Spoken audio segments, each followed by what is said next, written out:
గురజాల పట్టణంలో వైఎస్ఆర్సీపీ కార్యాలయంలో మండల కన్వీనర్ సిద్దాడపు గాంధీ ఆధ్వర్యంలో జాతిపిత మహాత్మా గాంధీజీ జయంతి వేడుకలు ఘనంగా నిర్వహించారు. ఈ సందర్భంగా ఆయన మాట్లాడుతూ గాంధీజీ కలలు కన్న గ్రామ స్వరాజ్యం రాష్ట్ర మాజీ ముఖ్యమంత్రి వైఎస్ జగన్మోహన్ రెడ్డి సచివాలయం ద్వారా నిరూపించారు అని, గాంధీజీ మార్గం అహింస అని, నేటి కాలంలో హింసా మార్గం నడుస్తూ ఉందని ఆయన అన్నారు.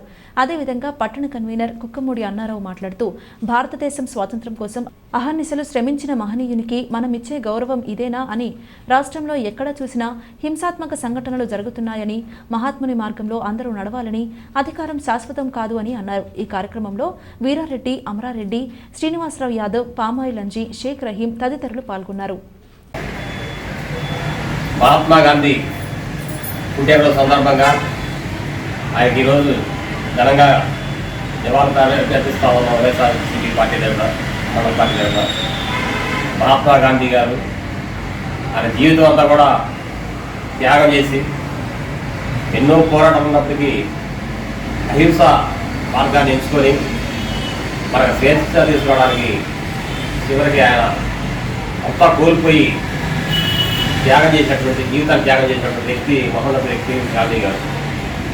కానీ ఈరోజు నాయకులు ఆయనకి నివాళులు అర్పించలేదు, కానీ ఆయన మార్గంలో పయనించట్లేదు. ఈ రోజుల్లో ప్రభుత్వం చూసుకుంటే అహింసా మార్గాన్ని ఎంచుకునే వాళ్ళు ఈ పథకాలు ఎక్కడ అమలు చేయాల్సి వస్తుందని చెప్పేసి హింస మార్గాన్ని ఎంచుకొని ఈరోజు గొడవలు సృష్టిస్తాము. ఈ రోజు నుంచి అయినా గాంధీ గారికి ఎలాగో దండ చేసి పుట్టినరోజు చేస్తారు కాబట్టి ఈ రోజు నుంచి అయినా వాళ్ళ మనసు మార్చుకోవాలని ఆశిస్తా ఉన్నాం.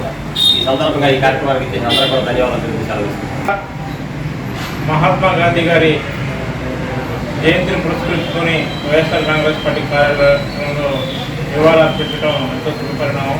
తెలుసు, మహాత్ముడు అహింసనే ఆయుధంగా చేసుకొని బ్రిటిష్ వాడి తోటాలకు ఎదురు ఒడ్డి మరి మన భారతదేశంలో స్వతంత్రం చేసుకోవడానికి కూడా మనం చూసాం. స్వతంత్రం తీసుకొచ్చిందే కాక మనందరినీ కూడా అహింసలో వెళ్ళి శాంతియుతంగా మనం హక్కులన్నీ సాధించుకోవాలని ఒక మార్గనిర్దేశం చేసిన గాంధీ మహాత్ముడు ఈరోజు మరి ఆ మహాత్ముడు ఏదైతే కలలు కన్నాడో ఆ స్వరాజ్యం కానీ, ఆ విధానాలు కానీ, ఆ అహింస కానీ ఇక్కడ లేకుండా పోవడం కూడా మనందరం కూడా గమనిస్తున్నాం. ఇక్కడన్నా కానీ అందరం కూడా గాంధీ గారి మార్గంలో నడుచుకుంటారని ఈ సందర్భంగా ఆశిస్తూ ముగిస్తున్నాం.